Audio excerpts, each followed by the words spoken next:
Michelle settled here. Thank you all for coming to this important event. My name is Will Mosker, part of the Community Watch, along with Shirley and Esther here.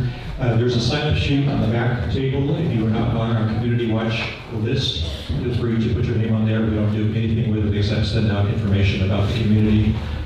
So you can sign up and you want to know what's happening with Community Watch. A couple things to go over here. My understanding, I checked with the election office and I confirmed this with one of the candidates. The election on March 5th is going to be a primary. If any one of the candidates here is 50% plus one vote, they will go on to be the District 2 supervisor. If nobody gets the 50% plus one threshold, then there will be a runoff. The two top contenders will then go on to a November ballot. So just so you're aware of that as we're moving forward. Our candidates tonight, as we had them before, I think most of you know them. Autumn Endahl, Sharon McEwen-Harper, Michelle Turner, and Trevor Widke. We're going to start the evening. They're going to have a 3-minute opening statement. We will have plenty of room for questions, time for questions. If you do have a question, please, you can form a line here, talk into the microphone here. We are going to limit the questions. The question should be 1 minute or less. Response from the D2 candidates will be 2 minutes or less. 10 minutes maximum for any specific topic, and 5 minutes or less for any one individual asking questions. I'll keep track here. I've got my little dusty bell here. That's going to be a 1-minute warning for anybody so that they know that it's time to start to wind down.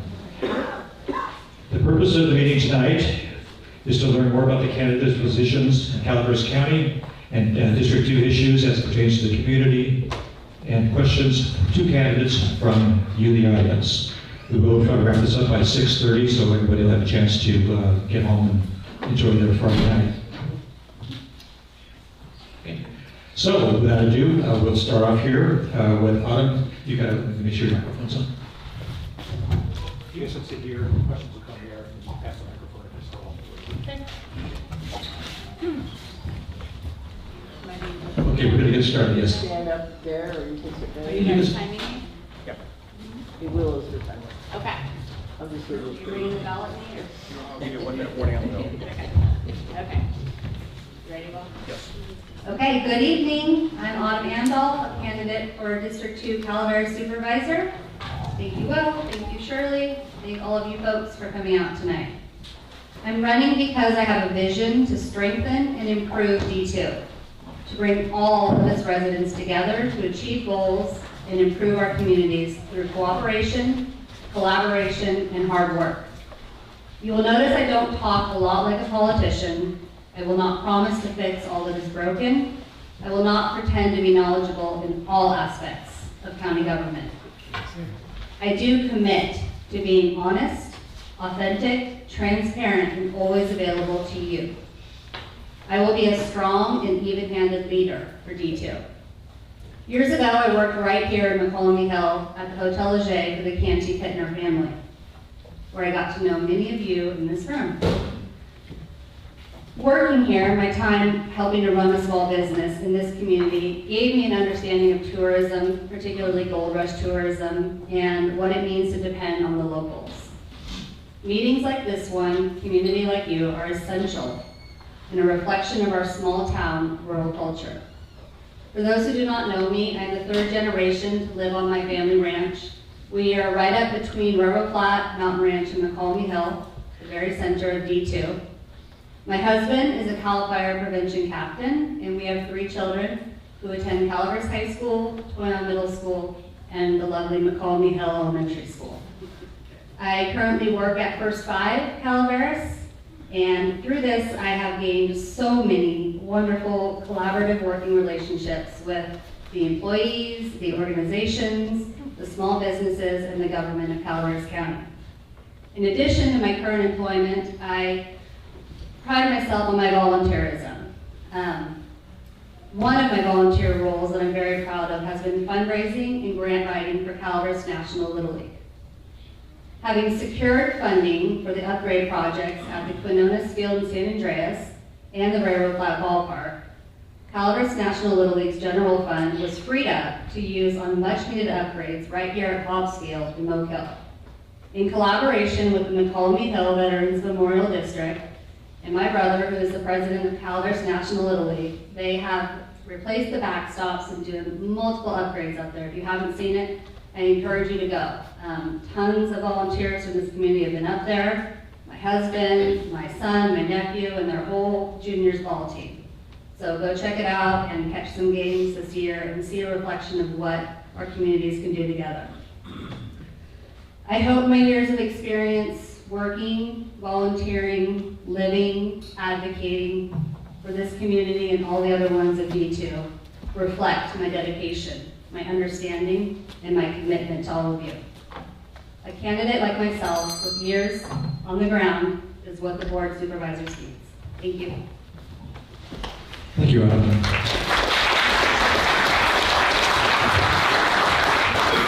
Next up, we have Cheryl McGowan-Harper. As he said, I am Cheryl McEwen-Harper of Wilseyville. Thank you so much for having me this evening. The people of the state do not yield their sovereignty to the agencies who serve them. The people, in delegating authority, do not give their public servants the right to decide what is good for them to know and what is not good for them to know. The people insist on remaining informed so they may retain control over the instruments they have created. The people insist upon remaining informed. If I am elected, expect video summaries of the Board of Supervisors meeting, links, slideshows, and how to be heard to be normalized and expected. If elected, I can't change the world, but I can provide you the information to change the world that affects you. Good information helps us make good decisions together. Our county officials have forgotten they work for we the people. I'm a concerned, long-term, outspoken resident who will bring our voices back. I'm tired of feeling this is just the way it is and there's nothing we can do about it. How about you? Together I know we could do better. That's why I'm running for supervisor. Put my decades of accounting knowledge and experience to work for you as a talented eye in the financial management of our county that is sorely needed to represent the citizens with whom the county has lost touch. Boldly asking questions is my superpower. Using this talent for financial accountability, transparency, freedom from conflicts of interest, or corruption is my primary goal. During my review of our budget and systems, I found that current conflicts of interest are costing us tourism revenue from an ineffective visitors bureau, which results in underfunding of our critical services and undermines public safety. The conflict is openly known, but allowed to continue. Residents I talk to are saying this county is not pro-business. The overall bureaucratic machine of Calaveras is led by misguided judgment, and they feel blown off by supervisors. A grant from the state is bringing broadband, but it comes with smart city technology, and the opportunity to oppose this is closed.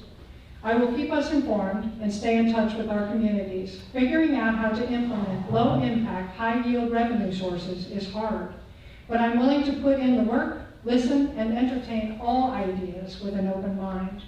With community, not politics, we can honor our history and make D2 thrive.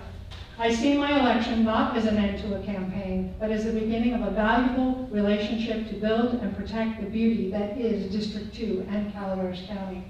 It is the efforts of many that create the ripples that can move mountains. I humbly ask for your support and vote on March 5th, and thank you deeply for your consideration.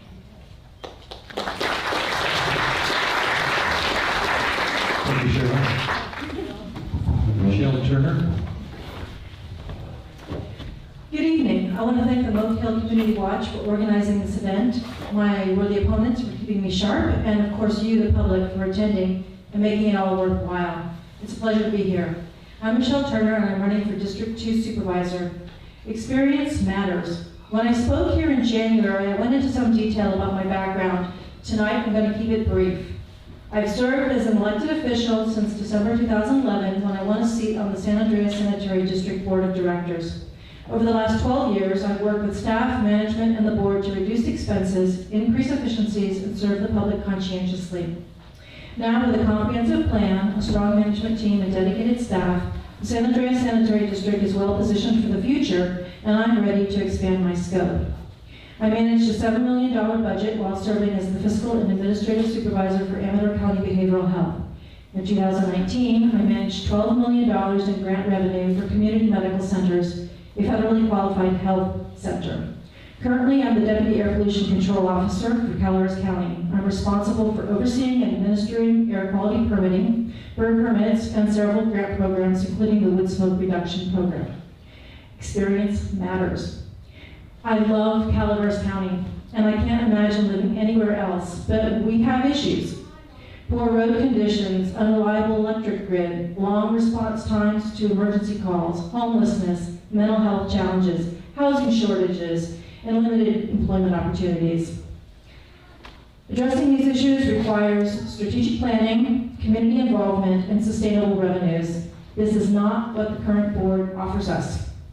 The Board of Supervisors adopted a strategic plan entitled Calaveras County Strategic Plan 2022 to 2025. This plan covers a 3-year period. That's not a strategic plan. That's a plan to get to the next election. The board should be looking 20 or more years into the future.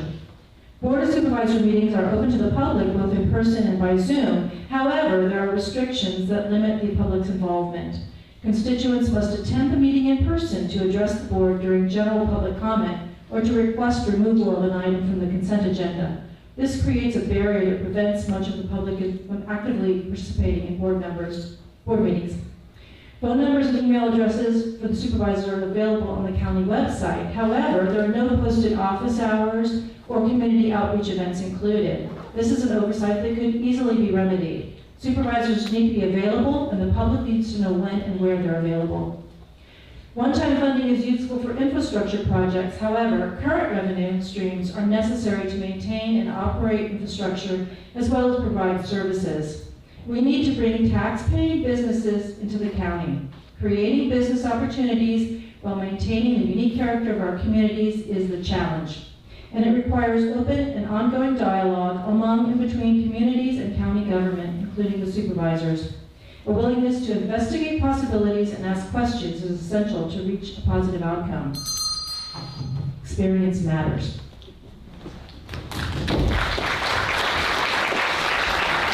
Thank you, Michelle. Trevor Whitney. Thank you, Will. Thank you, Shirley, for organizing this. Thank you to everyone involved in local community organizations that make it so we can have the town hall, like the vets. So, my name is Trevor Whitney. I'm running for District 2 Supervisor. Many of you know me. I'm married to Estella Blood. We've been together for the last 22 years, and many of you have already heard some bio. I know we've done a number of these events. We were at the Farm Bureau last night. Thank you for hosting us, and that was a very well-run meeting. I appreciate it. But here in District 2, we're a unique part of the county. We're the largest geographic district in the county. We have the most number of different diverse communities in the district. And every community in the district's different. Everyone has their own priorities, their own hopes, dreams, and agendas that they would like to see put forward. And as I've gone around and talked to people in San Andreas, talked to people in Calaveritas, up in Sheep Ranch, Mountain Ranch, Glencoe, Railroad Flat, West Point, Wilseyville, down here in Mokel, and over in Mokelumne, what I've learned is that everybody's priorities are different. And while we all may have different priorities in our own communities, we have one or two priorities that seem to unite every single community. And that's the priorities of fire prevention and economic development. People want to be safe in their homes, they want to be safe in their communities, and they want to have opportunities for their families and for their kids to be able to live here and raise their kids here. So, with these priorities, I believe as supervisor I will be able to work with the board to help develop plans for wildfire prevention and fire safety. We will be able to work on comprehensive fire smart planning and land use programs that build fire safety from the bottom up. When we develop our general plan, when we develop community plans, we build fire safe planning into our land use decisions so that when we develop land use policy in the next general plan update, we're making sure that we do so with an eye towards fire safety. In addition to this, we can target different grant funding. There's going to be an update to the housing element. And when we do this, we need to identify grant funding opportunities for fire safety, water management, infrastructure and wastewater infrastructure through the legacy disadvantaged community requirements that we are obligated to identify and address according to state law. In addition to this, we need to work on continuing the fuel reduction programs that have been started by people like Pat McGreevy and people who have been working in our community to help keep us safe and address the fire risk that we face from the canyons on Highway 4 and on Highway 26. This is work that we're going to have to continue, and it's a long-term program. And after we create these fuel breaks, we're going to have to maintain them. And maintaining them is going to take a long-term program and maintenance effort. There are programs that have been created now just recently through SB 675 that could open up these lands to grazing, and there could be opportunities for us to be able to get producers out there on these lands maintaining these fire breaks. I know UMRA, the Upper Mokelumne River Water Authority, is doing work to do forest management, and yeah, so that's one of the things they're doing.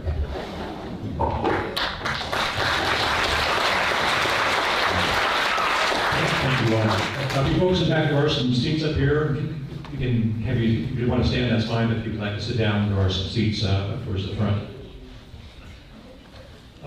Before we get started, I want to repeat the protocol for this evening so everyone's very clear. Questions from the audience should be 1 minute or less. Responses from the candidates should be 2 minutes or less. 10 minutes maximum on any specific topic, and 5 minutes or less from any one individual. We'll take questions from this microphone here, so you can address either one individual candidate, or if you want each of them to answer, that's fine as well. We're going to run until 6:30, and then we'll be out of here. Before we start, the hosts have 2 questions that we'll kind of get the ball rolling. As I present the second question, please feel free to line up here if you have questions for the candidates. First question is, our current incumbent supervisor has been very receptive to this community, and I think most of the communities within the Calaveras County, in terms of talking to individual needs, with Shirley and myself, with Community Watch, the things that are going on, specific questions and concerns.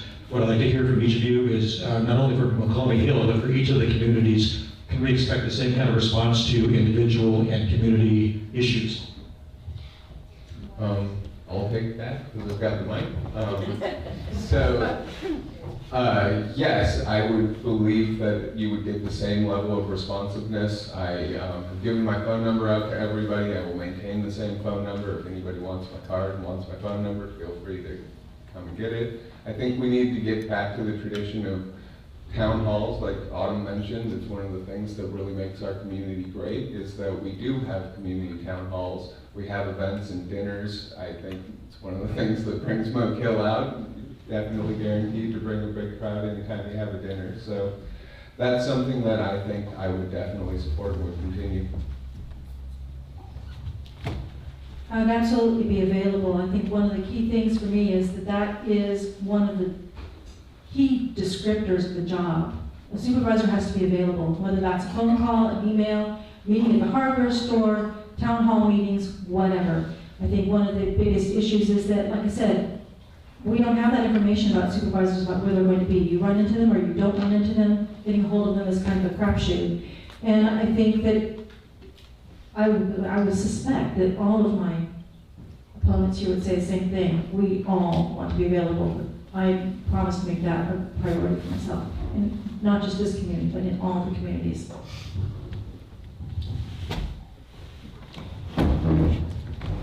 I will definitely continue to be available.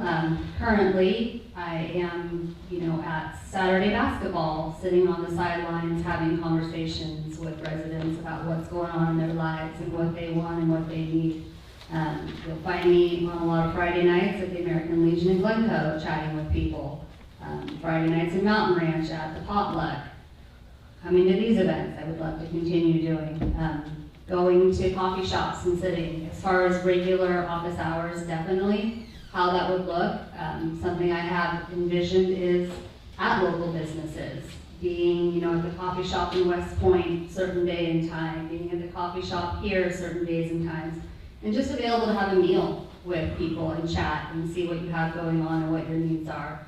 And being on the various community boards, the Railroad Flat Community Board, the Mountain Ranch Community Hall. My current job will end, and that will be my job. And luckily, it's doing something I love. visiting with people, hearing what you want, and helping you to implement your plans. What I will about text continue. messages? Yeah, text messages, emails, Facebook Messenger, whatever works for you. I love texting. It is a good reminder. That's a good way And then to follow it up find with a phone call. Whatever works individually for everybody works for me. I like all of it.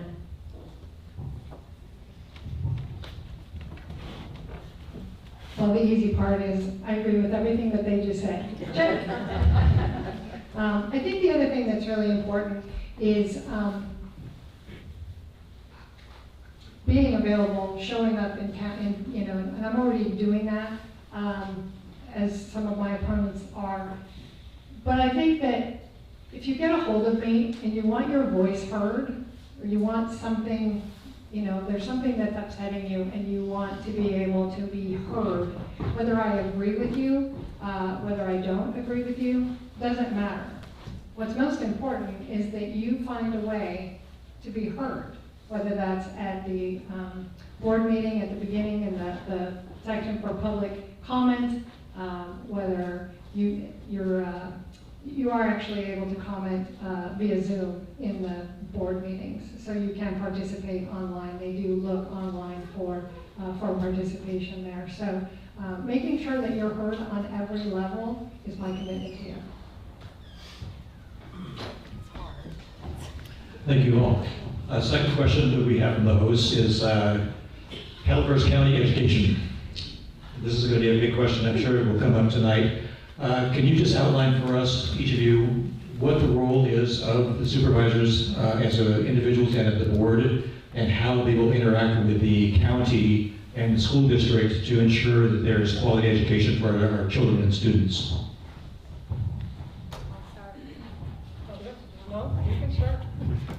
I have a very long history in this. I have had, you know, as I told you, I have a child in high school and a child at Mokelumne Hill and one in the middle. I lived through the closure of Railroad Flat Elementary School, worked tirelessly against that. And before it closed, we implemented so many programs to sustain it.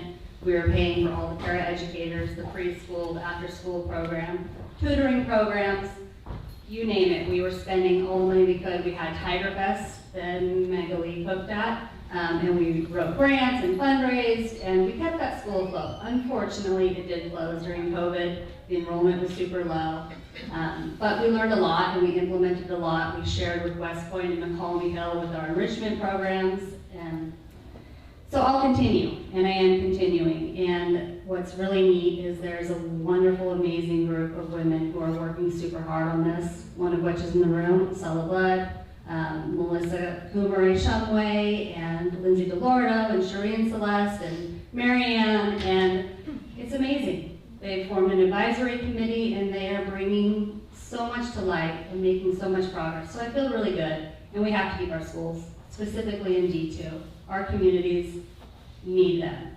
Without a school in Mokelumne Hill, without a school in West Point, I don't want to look at Rochelle, I'll probably start crying. It's very important. We have to advocate for our schools and our communities. Without our schools, what do our communities have? I've been told by a number of people, why else would they live up in West Point? A young man who just moved there to raise his family. So it's something I will work tirelessly for. As a board of supervisors, we don't have a direct say, but we sure can advocate. And when Railroad Flat School was closing, that's what Chris Wright was doing. He was going to school board meetings, he was talking, he was writing letters, he was going to the state, to our legislators, and looking for other ways and other funding sources and ways to support us.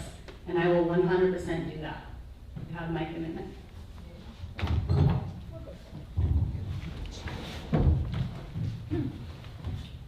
I love her commitment to this, and I absolutely abdicated to her first because she has a lot of history with this that I respect deeply. I am new to this particular subject, but I have been asked by some of the ladies who are involved in this to go through the financials and the budgets of the school. One of the things that they did was they took COVID money that came in, temporary funding, and used it for raises. And the board has admitted that they did that and that they were misinformed, and this was definitely a mistake. that they use that money to take a situation where they were currently upside down, make up for their deficit, gave raises, and stopped looking for ways to cut costs. And this is one of the reasons why we are where we are. One of the other reasons we are where we are is I am not seeing the word audited anywhere near as often as it should be in those documents. So, you know, as a board member, just as a candidate, I'm honored to be involved in this process and being able to utilize the skills that I have to bring, you know, some heartfelt information to my community that they can work with the board and, you know, maybe create something better. You know, create a new system, hold some people accountable, put some feet to the fire.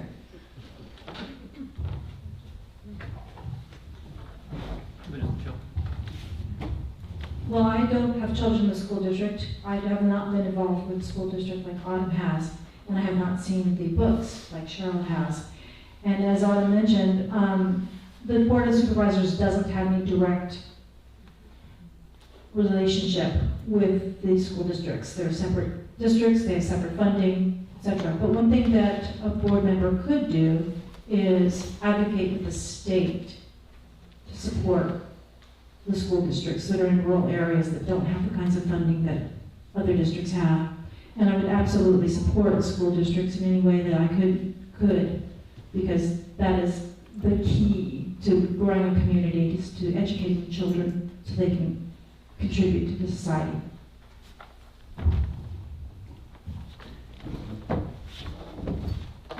So I do have one child in Mokelumne Hill Elementary, and my daughter's about to be in Mokelumne Hill Elementary. So, like Autumn, definitely very invested in the outcome of what happens in the Calaveras Unified School District. And I think that she's right, and that everyone who's spoken on this issue is right, that the community schools that we have here are the thing that is really what draws people to the area. It's what brought us back here. It's why we have our kids here. Autumn and I before were just talking about when Emil was coming home from school today. There was a little mix-up in who was going to pick him up, and he was standing there. Autumn offered to give him a ride to our home. He's like stranger danger. Yeah, and he was like, I don't know, I'm good, don't worry about me.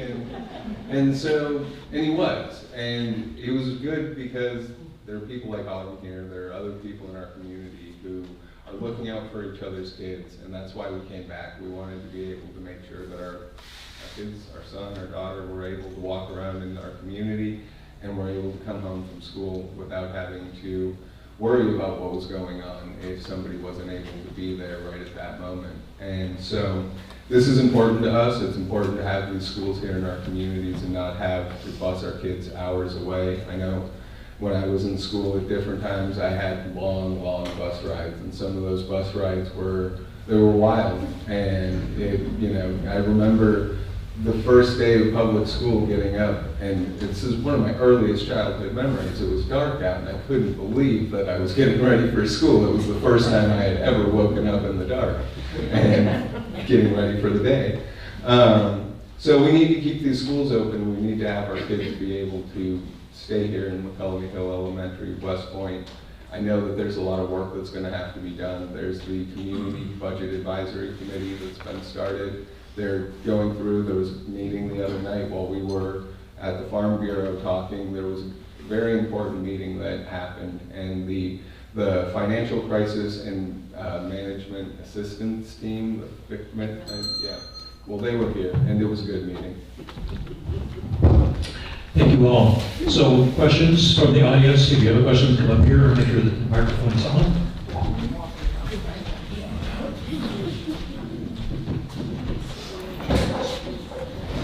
Thank you. You can, when you come up to the microphone, if you can state your name and your front and first name and your community where you live. Carrie Biggs Adams. I live out in Boston, Yale, and my family's had a house here in Moke Hill since 1960, so that's a minute or two.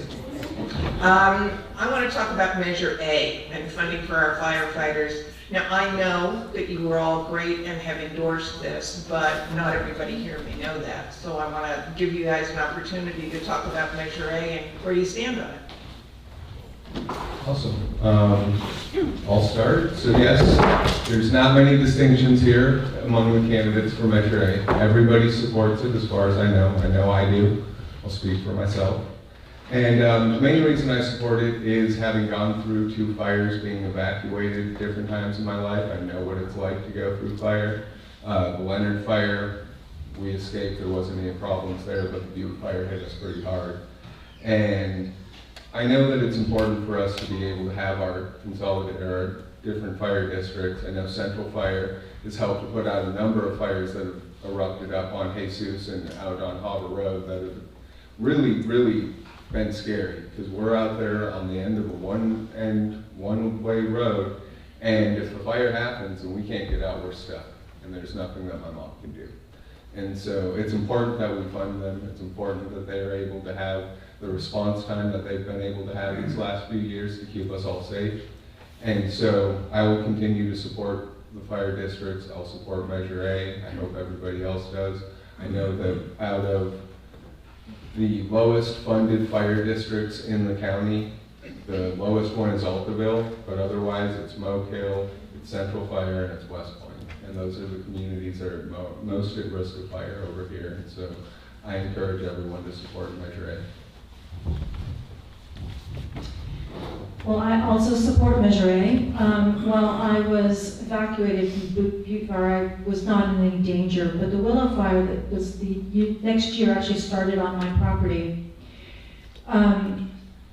So I think fire affects all of us here one way or another. We all are impacted by it. And even if you aren't anywhere near a fire, I bet your fire insurance for your home has been canceled, so you're affected that way. The fire districts are amazing, mostly volunteer. They do a lot with very little amount of money, and they work together really well. One of the things that I do in my role with the county is I attend the fire chiefs meeting every month, so I know what's going on. They all get together, they talk about things, they collaborate on programs. It is amazing and wonderful to see how they work together, and we just really need to support them with the funding to do what they need to do.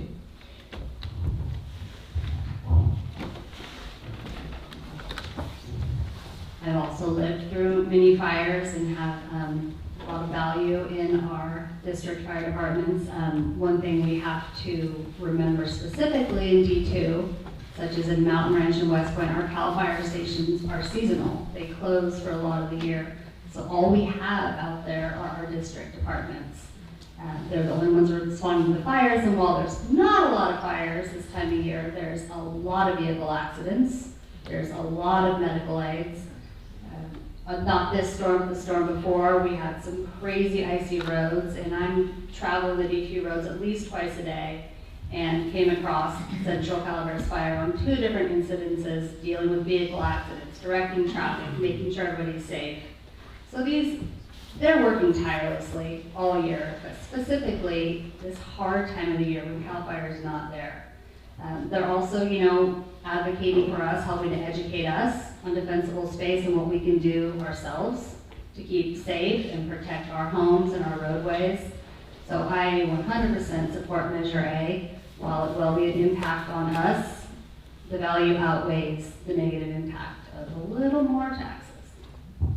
Thank you.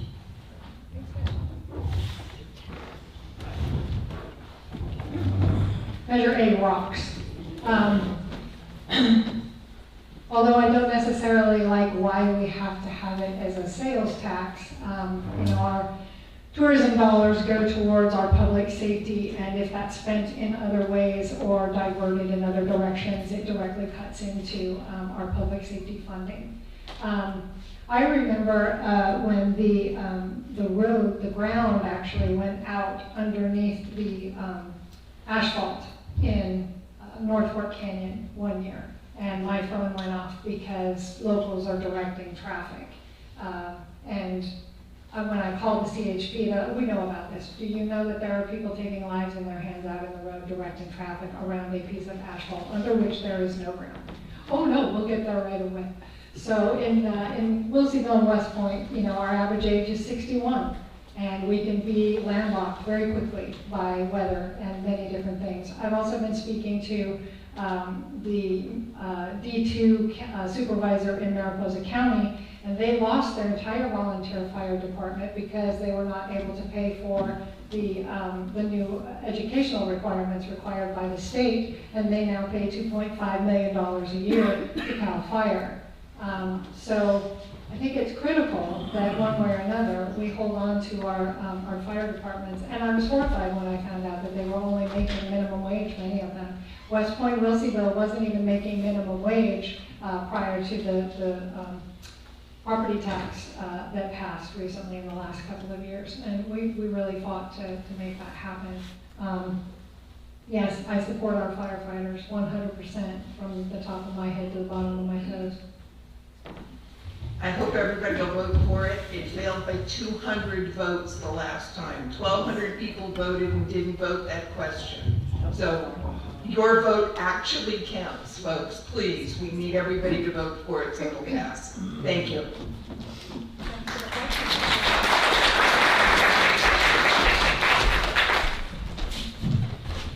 Thank you, Shirley. Thank you, Will. My name is Chris Niebuhr.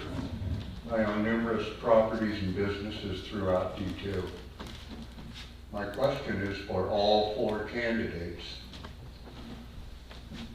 Since past performance is the best predictor of future actions, please summarize your D2-wide interactions and accomplishments in both service and commercial realms.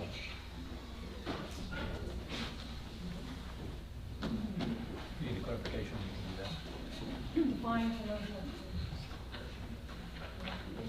Entities with a business license as opposed to entities without a business license. Service without, commercial with a business license from the County of Calaveras. Please. Thank you. Okay, so after Butte Fire, there were many of us, including Autumn, that were boots on the ground, providing services and items and money to those that were affected by the fire. She's better at talking about her part of it. What I did was I was loading up my truck and taking products and things that were desperately needed down to Mountain Ranch and working with people there. I also found that there was not enough information during the fire. And so after the fire, I set about finding information sources so that I could help people. Unfortunately, social media is mostly what we have, through Scanner, about emergency information so that they could make good decisions. Where's the fire? What's happening with the fire? What's the acreage? Where's the wind coming from? People have to make decisions about their own safety. So I set about providing that to my community. It was also the phone call that made sure that Mountain Ranch ended up with a truckload of feral gas, propane. So the company was really, really awesome on one phone call. They provided a truck full of propane to that community. That was great. I do accounting and bookkeeping, and I have several local businesses to which I provide accounting, bookkeeping, business consulting, tax consulting services. So making sure people have accurate, reliable information upon which they can make decisions is not just something I do, it's kind of who I am, all over. Thank you. I've already told some of my experiences. I'll just kind of bring it back to where I started. Most of my volunteerism was mostly when I was pregnant with my first child, and Railroad Flat School was already, having their problems, and Steve Walensky pulled a bunch of us parents in and had a talk and said we need to do something, and we need a nonprofit so we can go after real funding. So under Blue Mountain Community Renewal Council, we formed Friends of Railroad Flat School, and we went to work, and we did everything I've already told you about Railroad Flat School. And we expanded it to Mokelumne and West Point. At the time, the music programs were taken out of all of our schools, and we created a fundraiser for that here, where we did soup and salad nights and raised money and had music programs in all 3 schools. We reopened the River Flat Ballpark, which was a very long time coming. It was closed down by a private landowner, changed hands, and the new owner works very well with us. So we got that reopened. Big accomplishment. With the Butte Fire, because we had our nonprofit that had a very good reputation, we had all sorts of businesses, entities, other nonprofits wanting to help but not knowing how, not having the connections. So we were in a fortunate position to receive over $100,000 in donations. And we went out into the community and said, what do you need right now? And that's where we focused. We were buying generators, chainsaws, fencing packages that Senators helped us put together. We acquired trailers and helped people move them. We acquired storage sheds, grocery gift cards, gas gift cards, kind of all those immediate needs that people were able to survive and live on their land and get through that initial process. And we were just the catalyst for it. Volcano Telephone Company gave us a donation truck, an old truck, and they said, hey, why don't you guys turn this into a mobile donation? And another guy said, hey, I'll build shelves in the back of it. So next thing I know, I'm driving around this big truck with my toddler in a car seat next to me, and Rochelle's doing it. And so it was a really, really neat process. 4-H, Little League, all the things. I've been all over all of these communities, and I love them. I forgot I provided people to help move the trailers. Totally forgot. I'm not very good at it. Yeah. Well, I did not move up to Calaveras County until 2009, and until 2021, I was in District 1. So I don't have a lot of District 2 experience. I have served on the board for Habitat for Humanity Calaveras for 2 years. And I have served on the board of the Calaveras Youth Organization, which raised money for music education for Calaveras County students. So I have had those involvements. I'm also very active in my church, and I co-manage Anna's Place, which is a coffee shop associated with the church. And as I said before, I've been on the district, the Sanitary District for 12 years now. And I work for the county, so I currently manage programs that do impact the county-wide. I think the one that many of you may be familiar with, and if you aren't, you should be, is the wood smoke reduction program, where we help offset the cost of replacing old, dirty, inefficient wood burning devices with new, efficient devices. I work with people all over the county to help do that. Anyway, I'm here for you.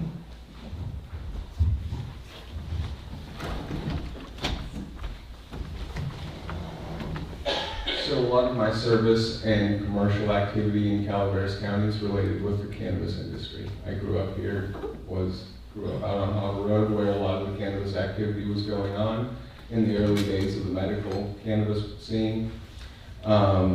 In 2015, after the Butte Fire, that's when regulations were about to get proposed, and they started talking about it at the county. And during that time, obviously, the fire had happened. Calaveras Cannabis Alliance really kind of emerged out of that time period. There was a lot of work that we did as well, involved in Butte Fire recovery and disaster relief.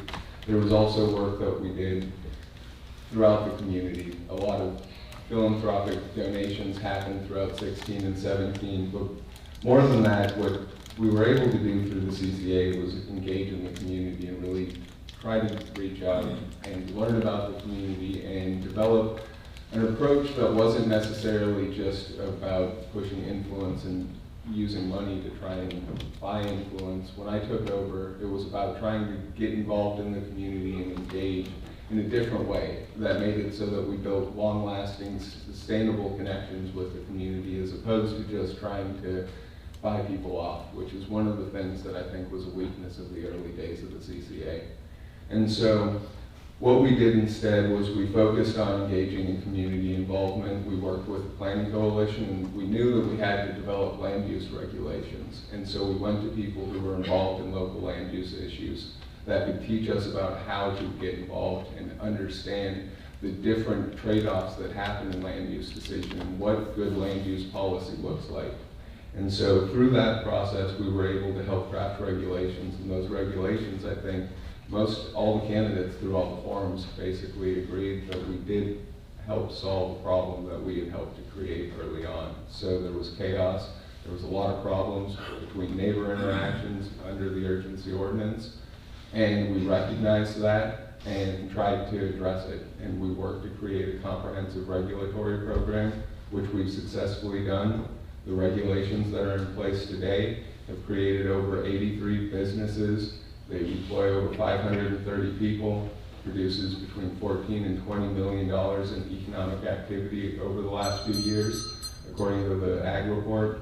And in addition to this, the industry produces about $3.2 million in tax revenue for the county. So these are things that I've been able to do to help accomplish things in our community and our county to try and work with different groups. Sorry, that's time right. I thought, was it 30 seconds after or no? We're fine, yeah. Yeah. As long as we're on track, we are on track, so. Okay. Ray from Mokelumne Hill. Pardon?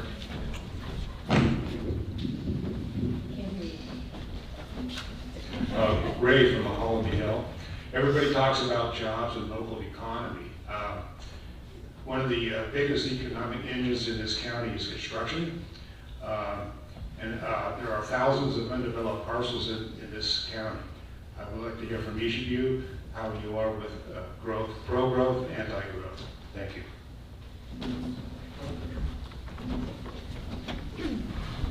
I think individual home construction is very important, particularly in District 2, where we're only really able to do smaller individual home construction as opposed to larger subdivisions. I think in particular, one of the ways that we could help facilitate home construction in the area is by amending Title 25. Title 25 is the owner-builder title in the code that allows owners to build on their properties and be the person who does the actual labor.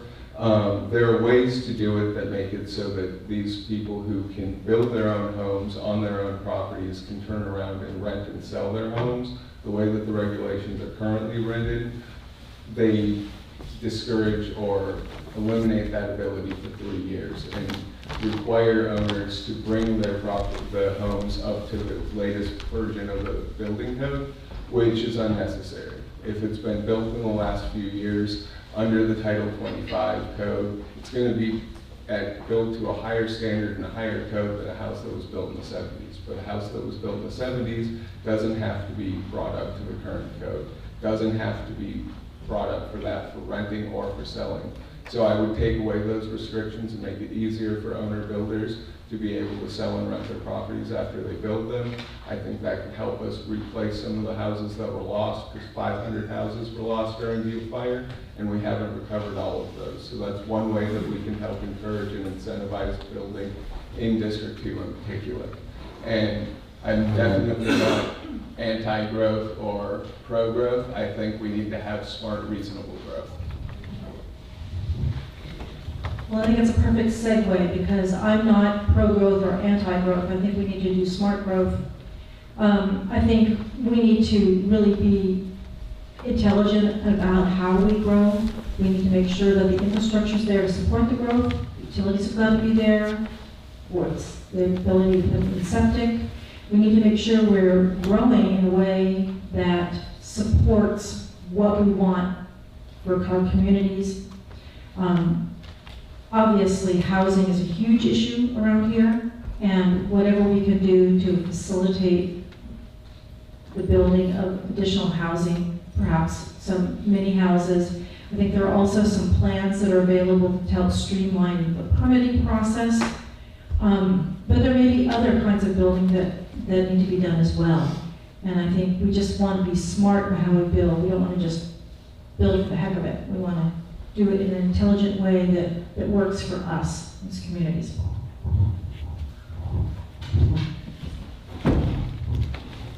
I am pro people being able to afford to build. I really like the idea of exploring Title 25 of relaxing some regulations and making permits more affordable. I hear this constantly from people I grew up with, all generations really, that they might have this beautiful piece of land, but they can't afford to build on it. They can't pay all the fees just to get going on land they already have. You know, they want their daughter to live there as well. So I am pro-growth for our families to be able to build and live within our communities. I think we do need to be smart in our growth capacity-wise as a county, and you know, if we're looking at the big picture, but in D2, we need more homes. Lots of people I know are living in Valley Springs and commuting to work in Mountain Ranch, or not living where they want to live in D2, so thank you.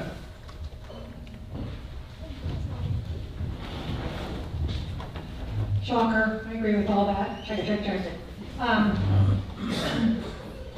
But as a business owner, it dawns on me that probably not all of the lots that are being mentioned are for homes. I think that as opportunities to be more pro-business, some of these lots might be commercial lots, and we might take the opportunity to build some business buildings. I'm not talking about putting a Walmart in, you know, the middle of anywhere, but you know, building some places for businesses.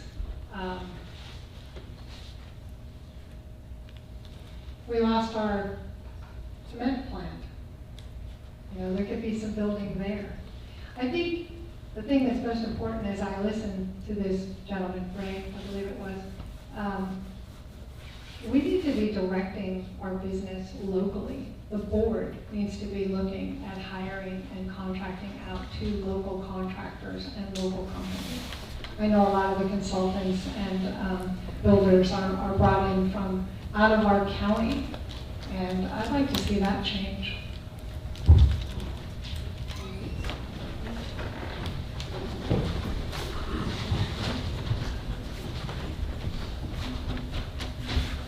Hi, I'm David LeGrand from Boston Yale. Going beyond the question of housing, certainly an important issue, could you briefly discuss, maybe in a deep dive sense, your thoughts regarding economic development both within the district and the county? Briefly deep dive.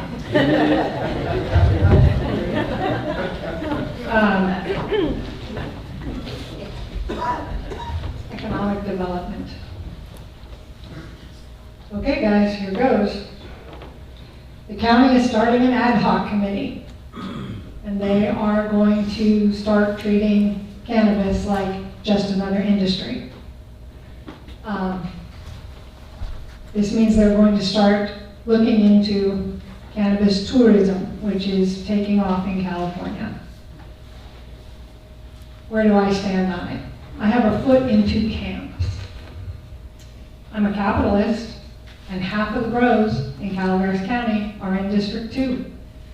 And if they're going to start doing this, part of me thinks we should be discussing being on the front end of generating this revenue for our district. We are the red-headed stepchild of District 2 financially, and I'd really like to see that change. And this infrastructure is already in place. However,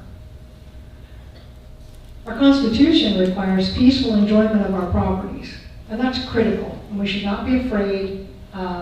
And so if there are farmers or growers who are not up to standard to taking care of their communities and honoring their neighbors and respecting that, I think that their licenses need to be affected until they are brought up to those standards. I also think that they should not be allowed to participate in revenue and tourism opportunities until there is balance in their community and the residents and their neighbors feel more comfortable and peaceful in their properties. So I understand why it looks like, you know, politicians talk out of both sides, but I really believe both sides of those things can be possible, and at a minimum, you know, we need to take the opportunity to at least discuss making some money off of this. because tourism is one of the largest funders of our critical services and building our economy.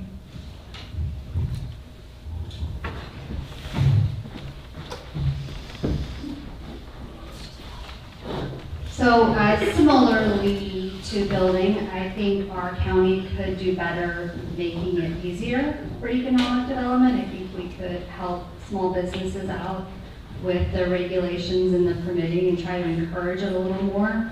I think that as District 2, we focus on what we're naturally inclined to. You know, our agriculture, our forestry, our tourism, and build on what we already have to offer Calaveras County and California and the rest of the world, and support these economies, help them to grow.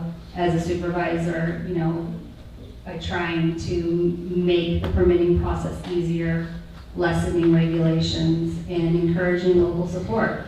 You know, kind of like you hear on the radio in Mokelumne County, I pledge to shop local.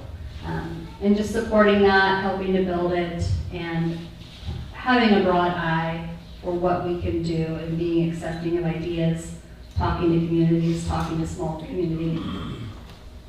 businesses, and help them to get going and opening up. I think there are probably opportunities to streamline permitting processes in Calaveras County. There seems to be a lot of, you know, not talking among the different departments. There's got to be ways to make permitting processes easier, more streamlined, more available and known ahead of time, so that when people want to get involved in a business, they know what's going to be required right from the get-go, instead of taking a step and then finding there's another step and then another step.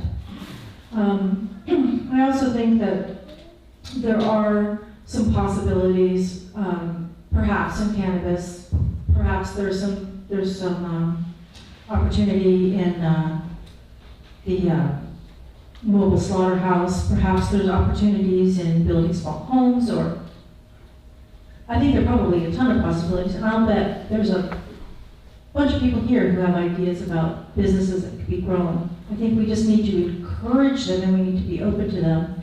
There are a lot of people who say Calaveras is anti-business, and I think there are certain elements that are very concerned about the growth of businesses because they're concerned about the rural nature of the community. But I think the conversations need to be had so that we can see how we can grow businesses and still retain the rural nature of the community. I also think that there are opportunities, perhaps with broadband grant funding, to increase the ability of businesses to have access to the internet, which might make business growth easier as well. There are a lot of ways we can support businesses. If we are able to fund our fire departments better, businesses might feel more comfortable being in some of these regions which currently don't have good fire protection. I just think that a lot of these things are intertwined and interconnected, and we just need to open up those conversations and be willing to talk about all kinds of crazy ideas and not say anything's off the book from the get-go. Just really have an open mind and ask everybody what possibilities are out there, because there's got to be stuff. We're smart people. We can come up with businesses to put in this county.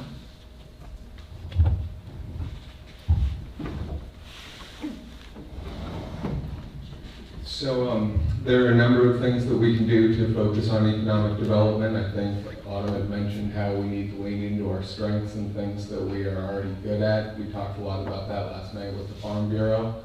Specifically, we've got agricultural history here, the timber industry. We need to try and figure out ways that we can create value-added opportunities for local producers.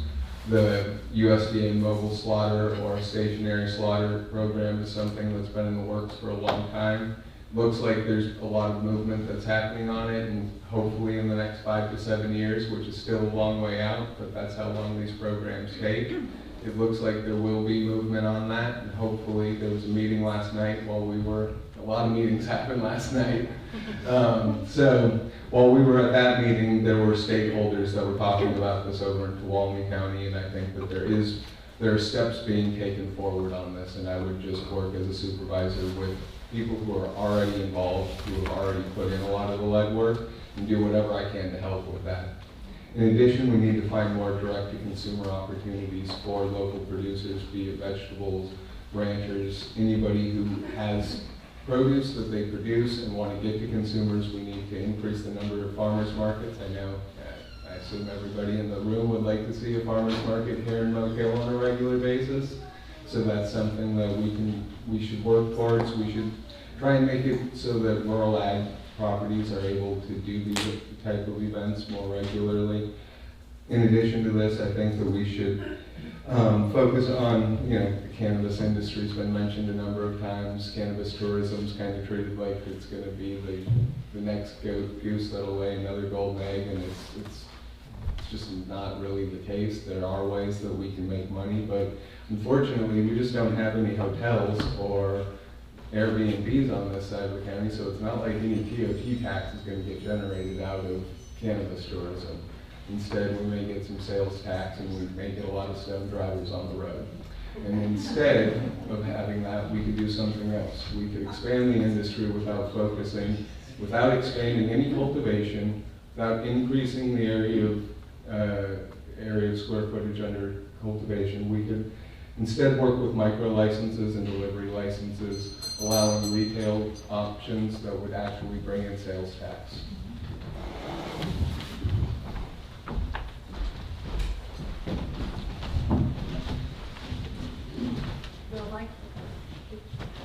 Is it working?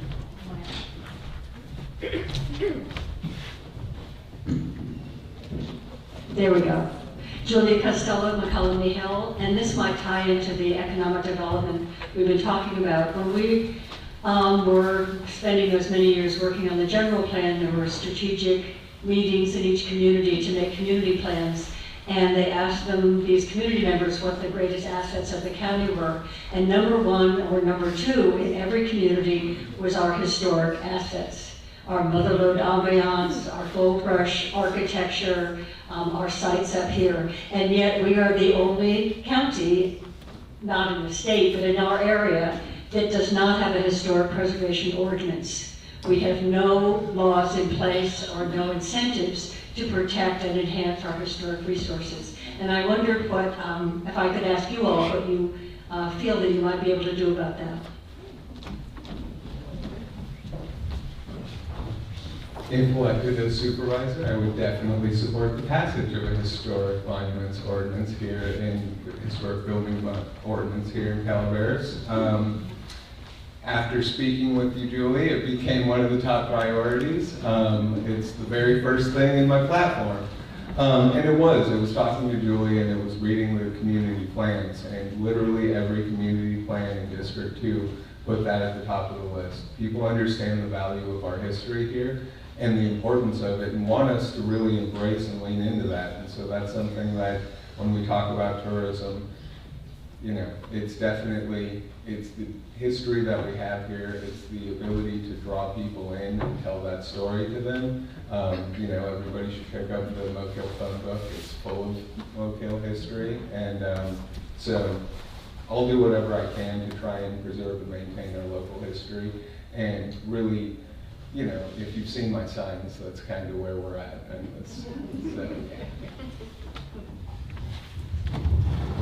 I too would support preserving the historic nature of our communities and passing ordinances to do that. I think that that is one of the most wonderful things about this. And perhaps there are things that can be done, like, I don't know, signs for walking tours and things to help guide tourists to really appreciate some of those historic buildings that are lined up right here in Mokel and other communities. This is what's precious. One of the things that's really precious about these communities is our history and the fact that it's still visible. Maybe there are ways that we can make more of that and make that pay so that we can help to preserve it. But I absolutely would be on board supporting an ordinance to preserve our historic culture.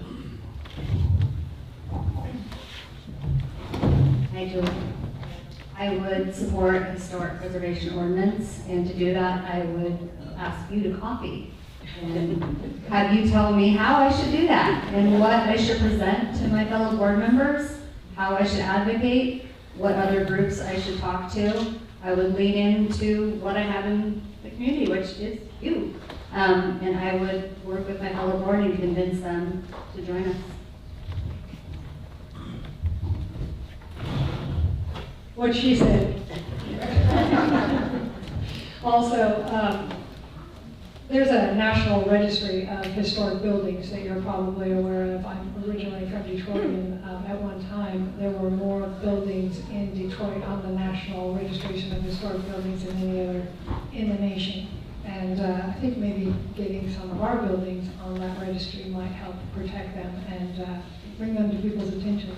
I'd like to also just take a second and follow up on, I'm in recovery, and I've actually been talking with growers, and they have great business model ideas on how to generate tourism and revenue without stone people on the road, and I have run them by the sheriff for safety. I just wanted to tell you that.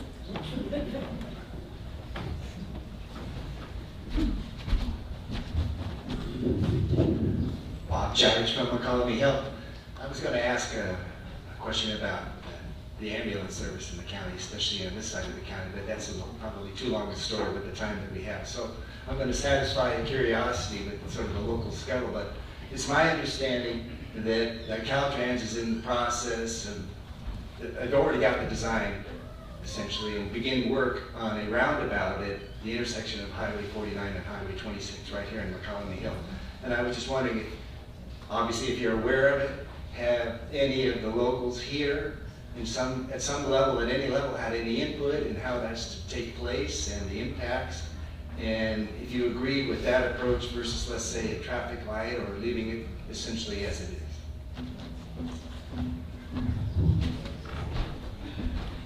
I think roundabouts make people really grumpy. Usually. I have heard the same scuttlebutt. I do not have any proof of that.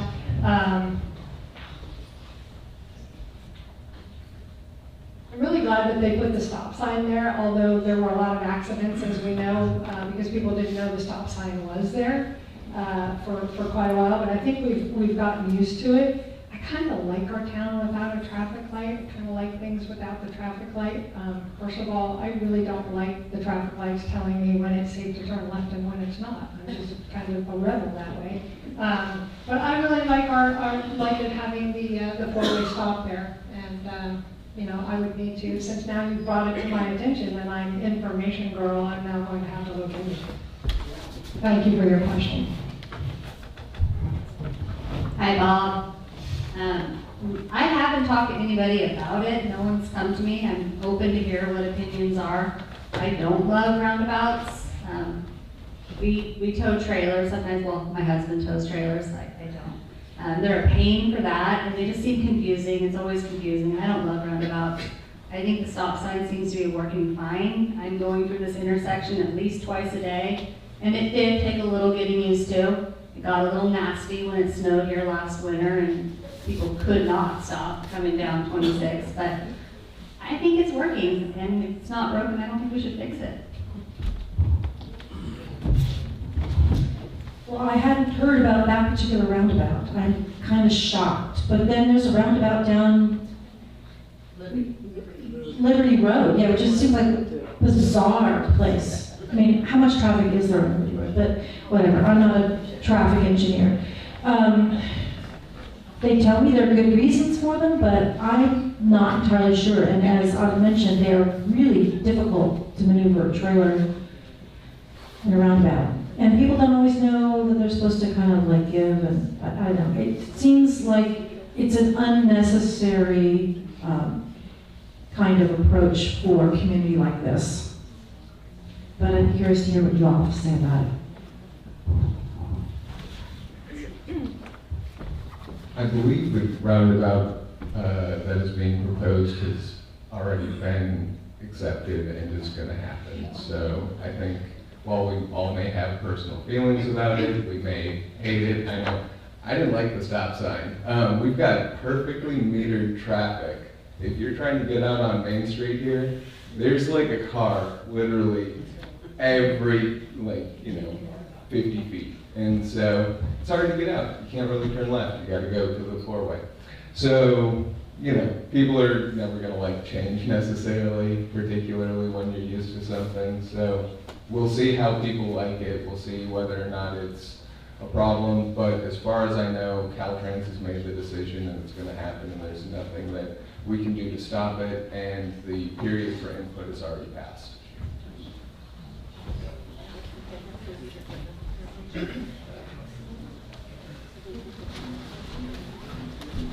Good evening. My name is Christopher Butner. I live in Murphys, and the reason why I'm here to address this crowd in District 2 is Murphys is the tourism economic engine of this county. More money that comes into the hotels and into Murphys, the more TOT revenue that benefits the more underprivileged, if you will, counties of, districts of the county. I have a 40-year career in investigative journalism and marketing. I've set up a couple of businesses. I moved to Calaveras County full-time in June of 2015. I've worked on 2 political campaigns. I don't know how anybody can work in politics and at the end of the day still feel clean after washing yourself with wire brush and borax, so Godspeed to all of you. But I have launched a website due to my frustration. I publish a website called calaveras2024election.com. Please pick up one of my cards, it's in the back. I've written 50 articles about endemic government corruption that continues to cost this county tens of millions in unrealized annual revenue. My reporting has resulted in 4 grand jury complaints, 1 attorney general complaint, 1 secretary of state complaint, 3 state bar complaints, 1 FPPC complaint with another FPPC investigation forthcoming, 1 Calaveras DA complaint and another DA complaint forthcoming. Investigating and reporting Calaveras government corruption to state agencies has become a full-time job since April 2022, and the website launched in only May of 2023. I have 2 questions. They're yes or no answers. First question. Will you make ethics oversight, checks, balances, and accountability for ethical, responsible Calaveras government a priority to combat the, I allege, endemic malfeasance and endemic corruption? And 2, will you assure the voters you are not receiving any consulting or coaching from any current Calaveras County supervisors? Thank you.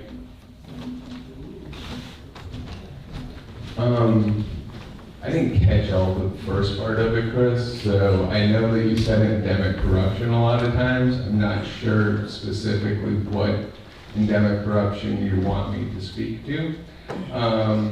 So, with regard to the ethics part that you mentioned in there, there's an ethics code. I will follow the ethics code. I'll follow every code in the state of California and every law in the state of California that governs elections and governs the conduct of supervisors if elected. So I believe that in so doing, I will follow any ethical requirements of me and will uphold those. In addition to that, you asked am I receiving any coaching, or if we are receiving any coaching from a sitting supervisor? No, I'm not receiving any coaching. I've coached a few, but I have talked with them because they're people that know a lot about this job. So I've reached out to every one of them. I've talked to every one of them. I talked to Gary last night. He was at the meeting. I talked to Amanda. She was there as well. So I have and will continue to talk with any sitting supervisor, really anybody. I'll go to any meeting and attend any function that I can and talk to anyone that I can. And if they have advice and want to encourage me in this endeavor that I have taken on, then absolutely I will take their advice and their encouragement and anything they have to say to me.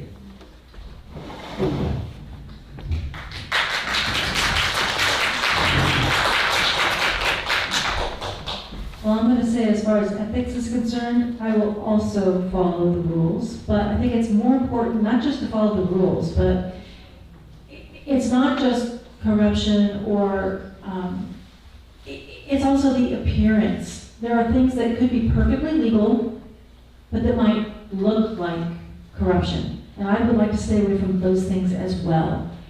I believe that it is important to follow a strict moral code, and I do that, and I plan to continue doing that. And I will certainly speak out against any corruption that I see, even any perception of corruption, action that could be perceived as corrupt. One of the things I have a problem with is, supervisors having full-time jobs other places. How can they possibly be free of outside interests? And I believe the second part of that question, I'm losing my mind. Coaching. No, I have not received any coaching from anybody. And not only that, I haven't received any funds from anybody either. This is all me here. I'm a team of one.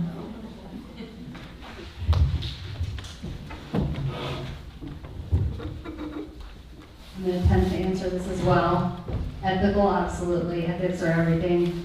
Who are you if you have no ethics? I think that should be a guiding principle of every single human, but specifically somebody who's voted into a position by constituents.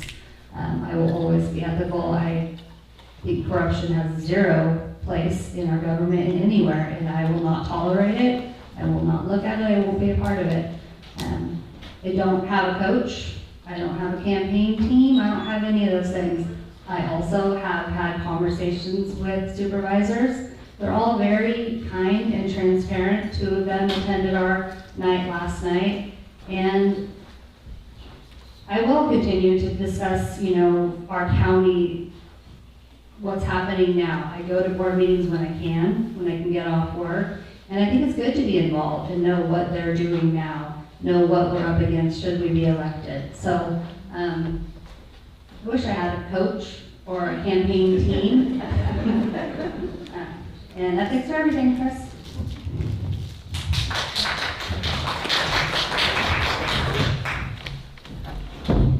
I guess the short answer to the first question is yes. I'm with Michelle on conflicts of interest.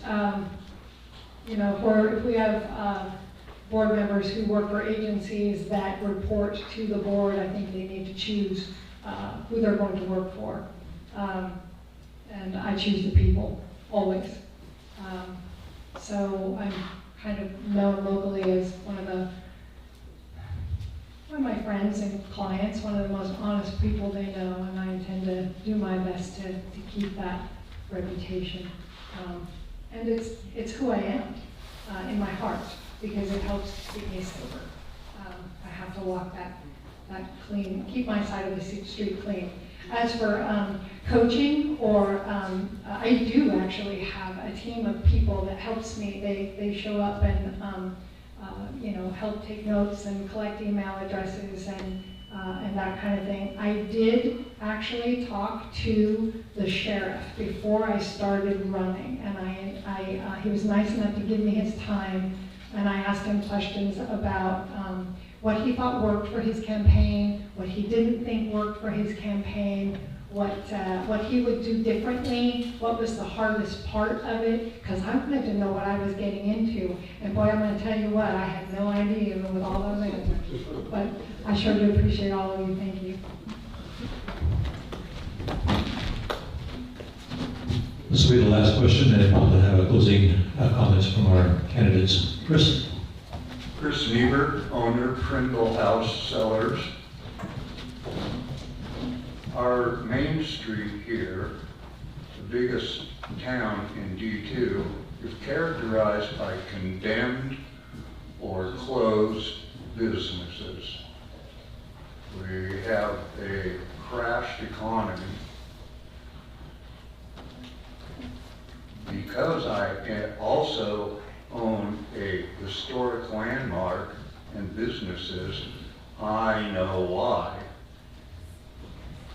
I have repeatedly and at great expense tried to bring my structures and businesses into economic viability, and on numerous occasions, in numerous locations, every time either the building department for the planning department has squashed all plans based on fine print. However, no one is taking responsibility for serving the citizens by enabling a good economy.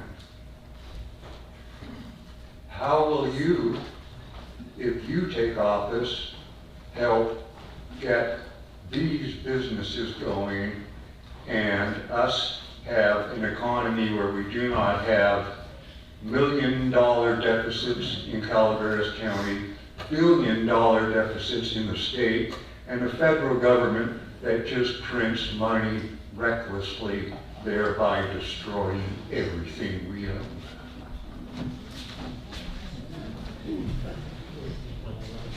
Okay, where to start there?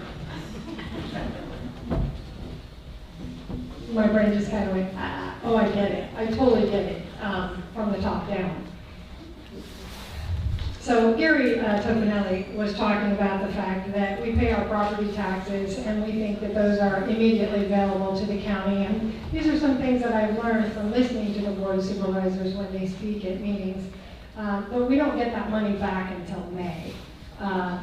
So I absolutely agree with you, and I have to tell you, as I'm listening to you, my heart is breaking because I've heard this over and over and over. What I'd really like to do is dig into that budget, and I've been digging into it, and it's 629 pages. And I think our spending needs in-depth scrutinizing. I think where we're spending our money needs to be looked into deeply, and then we need butts in those seats that are willing to make different decisions about where our money is being spent.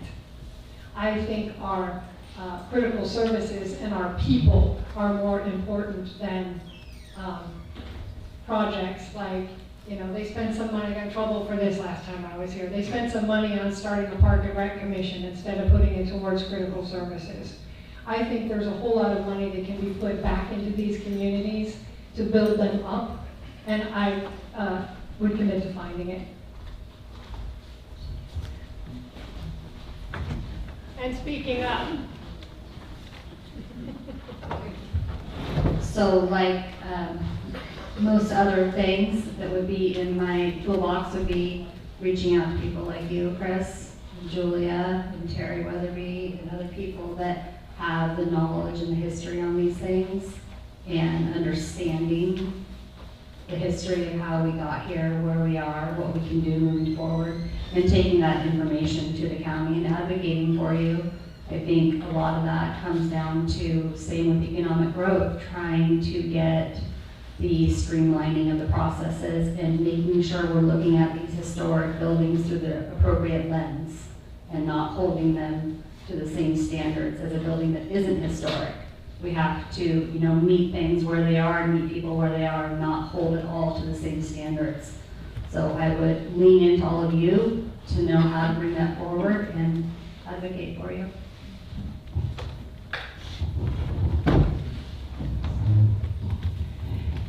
Well, I think the fact is that the only area that we can impact is the area we're in here. Unfortunately, we do not have any control over the United States government or the state. However, one of the things that's really important about this is to advocate to the state. One of the roles that a supervisor can fill is to do that. I think the people sitting in Sacramento making decisions about what the state law is and what the programs are and what the new PM 2.5 guideline is, don't have any idea what life is like in a rural area. They just don't know. It's not that they're being mean to us, they just don't understand. And so we need to make sure that we go and we tell them. And that was one of the things that I think would be really key as a supervisor, is to advocate for rural communities to the state, because they just don't know any better. And we need to do what's best for our community here. It's certainly possible that historic buildings would not have to built to exactly this, have not to be retrofitted to exactly the same codes. We need to think about what those retrofits would be. We need to look at specifics. What is it we're trying to do? I think government in general in this country really needs to start being pared down. We need to think about what we really want our governments to provide for us. What are the real essential services? What are the things that we need that help with? And let's get to that and trim this excess fat. But we have to start here in the county because this is the sphere that we have influence over. So I would be certainly open to talking to anybody about things that they think are unfair, that need to be addressed in a slightly different way. And as I said, advocating to the state to help protect us here.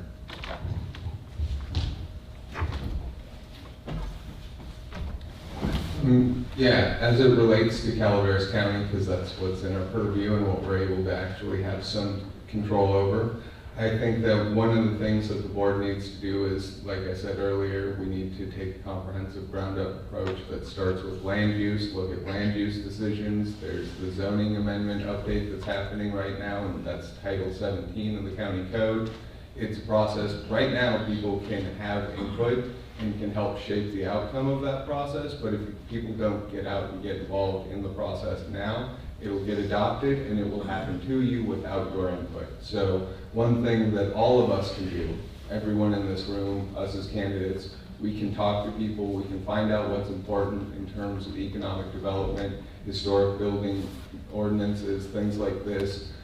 With ag, I know there's a lot in there with ag that's important. And so we can work together to try and help identify areas where we can address land use issues that can help overall our local economy. Additionally, as the board, one of our other roles is through facilitation. So we could help facilitate a community development working group that brings together different department heads so that people can come together and can have these discussions, because it's not just one department. I know that there's an industry working group with the building department, but if we were able to bring environmental health, able to bring building, planning, public works, have all of them sit together with the community and talk about these different issues and address them and get ahead of problems that crop up, because like you were saying, problems pop up in the fine print, and so a lot of times people don't know what's going to happen when they go from one department to another department to another. So if we get together,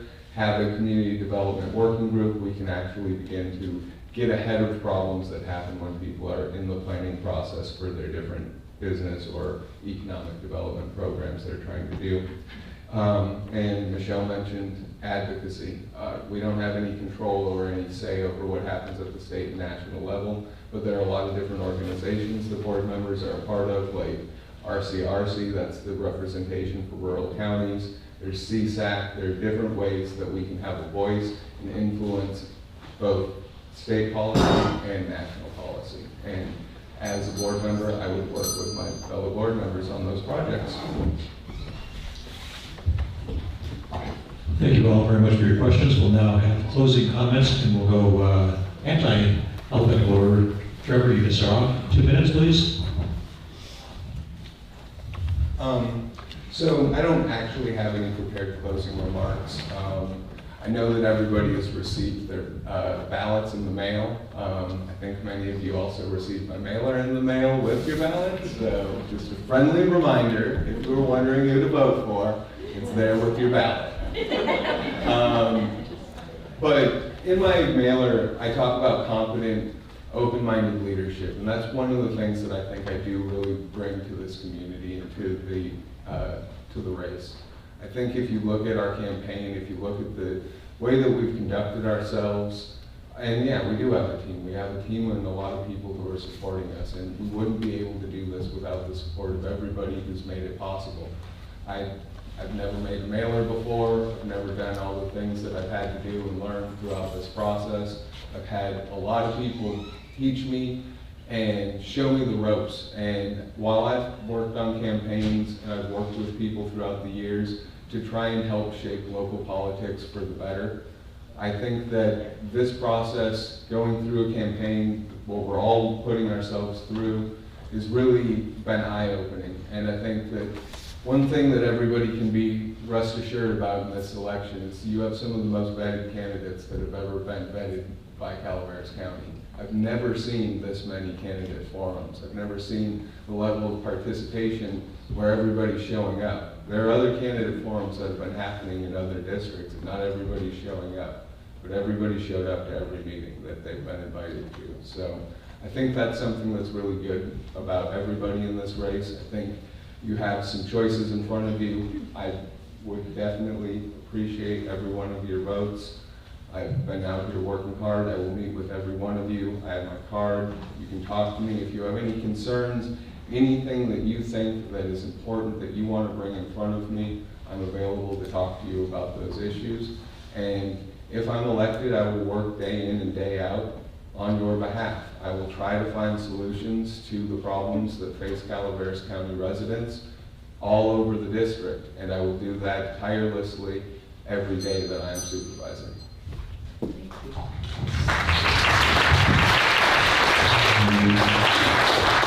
Michelle. Thank you for your time and attention this evening. Just so we're clear, I'm here tonight because I'm interviewing for a job. The supervisor's job is to champion the interests of their constituents, to be accessible to the public, available for meetings, phone calls, and community events, responsive to email, text messages, and chance meetings at the hardware store, and I promise to be available. The supervisor's job is to review and approve the budget, a tool that exemplifies the priorities of the county, not just rubber stamp it.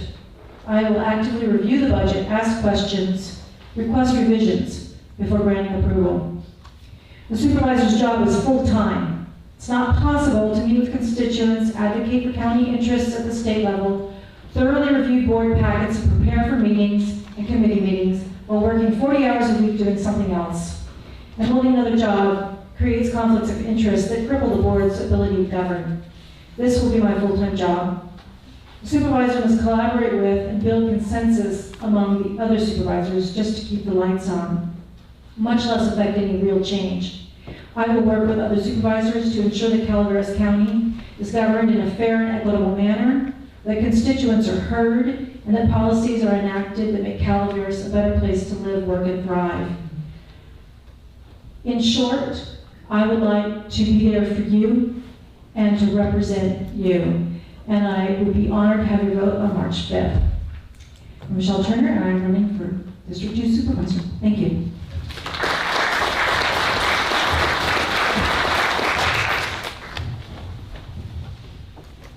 It has been a heck of a race. We are working super hard. I do currently have a job, and this is a second full-time job. If you choose to elect me, I will continue to be present in D2 daily. My priorities and objectives will grow with your priorities as I learn and get to know the community better. I'm running as one of you with the hopes of representing you at the county level. I will ensure that your voices and needs are heard, acknowledged, and honored. I enter this race as a lifelong community member with knowledge and experience stretching across multiple industries and areas. This will be my one full-time job, and I'm here to make collaborations, bring all people of all communities together, and get progress throughout the county. I will work to make sure that all of our plans, community, strategic, are relevant, reflective, and current to our visions and needs. This is where you will all be essential. As supervisor, I will be working for you. Your input and guidance will drive me. I will communicate with my constituents through regular office hours, community meetings, events, over coffee, over the phone, over text. I would be honored to represent you on the Board of Supervisors. As I said in my opening statement, I hope that my years of experience working, volunteering, advocating, and living here will resonate with you, and you will see my commitment. Tonight, I've only briefly touched on my platform, who I am, and why I'm running.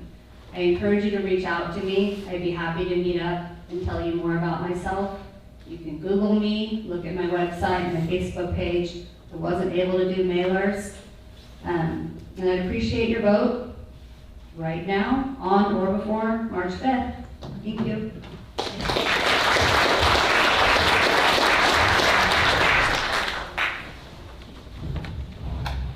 I'm self-employed, and my clients don't mind if I do their work at midnight as long as it gets done and I'm not expanding my practice while I'm doing this. I'm running into opposition to my campaign, and I'm finding people are afraid to speak up. I've been one of them. This is the story that I have been afraid to tell. While questioning a very nice lady on the motives behind a project in my town, I was told we wanted to get our hands on the land before someone else did something we thought was inappropriate with it. This is a project for the community, and some people are against it. When I asked my supervisor how they could be heard, I was told these project folks do great things for the community, and if they raise the money, there's nothing we could do about it. It was also during this call that I found out about the long-standing friendship between these two people. I asked another elected official and was told a myriad of ways that those voices could be heard. Public comment, petitions, showing up in mass at board meetings. I got off the phone and I thought, why did this person just do my supervisor's job? Don't get me wrong. I also have agreed with and deeply respected some of my supervisor's decisions and positions. We are never all or nothing. But I'm hearing many of these stories as I listen to residents. The board's job, as I see it, is not just to manage the finances of the county, but to help our residents be heard, whether we agree with them or not, and regardless of friendships, connections, money, power, or influence. I'm done being afraid to speak up. I hope you are too. My ears, heart, and door are always open. Our voices matter and should always be heard. A critical word in the Brown Act of my opening statement is servants. It is starting to look like electing me might be against their wishes. I hope a vote for me would help remind our government they work for we the people. Thank you for your time, your kindness, your attention, and for not throwing tomatoes. Vote on March 5th, and thank you for your time. I want a round of applause for all the candidates.